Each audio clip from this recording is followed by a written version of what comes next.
Fitanany tsy haiko ry zareo nareo raha ohatra ka efa sendrany zavatra sahala am'izao fa za misy fotoana zany misy olona miresaka amiko e, de le olona mahafantatra hoe kristianina ianao a, mino ianao a, olona mivavaka ianao a, de tamy izy miresaka aminao de mandahatra verset biblika, maka verset ao anaty baiboly, mandray soratra masina. De le izy amin'io a tsy hoe andresy lahatra anao a, hoe iorona ao am' Jesosy na hoe hitombo ara-panahy na hoe ankahery anao a, fa misy zavatra tiany hatongavana. Misy zavatra tiany hatongavana, misy zavatra tiany atao, tiany ho azo aminao a, de verset biblika no ampiasainy. Ary ny tena marina, betsaka ny mpanompon'Andriamanitra milaza azy ho mpanompon'Andriamanitra na ny pasteur na karazan'olona rehetrarehetra io milaza azy ho mivavaka, de saika manao an'izany daholo, manao an'io ten'Andriamanitra io, manao an'io verset biblika io a ho fitaovana entina andresena lahatra olona anankiray a, mba haneken'le olona an'izay tianao hatongavana.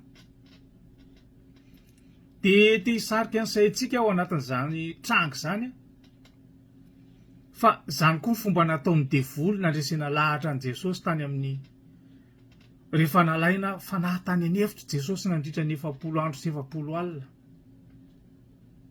De verset biblika mihitsy no nampiasain'ny devoly a, andresena lahatra an' Jesosy a, mba hanekeny Jesosy a an'izay tiany devoly hatongavana. Ka eo zany de misarika ny saintsika e, fa azo fantarina a partir an'izay, azo fantarina amin'ny alalan'izay a, ny hoe fanahy ino anao anatin'le olona zay mandresy lahatra anao a, na miresaka aminao, mampiasa tenin'Andriamanitra, mampiasa verset biblika amina anton-javatra na amina fin personnel, zay mangamba malaza azy, sahala am'izany. De te hiteny amintsika hoe fomba anankiray zay ahalalana ny fanahy mamitaka,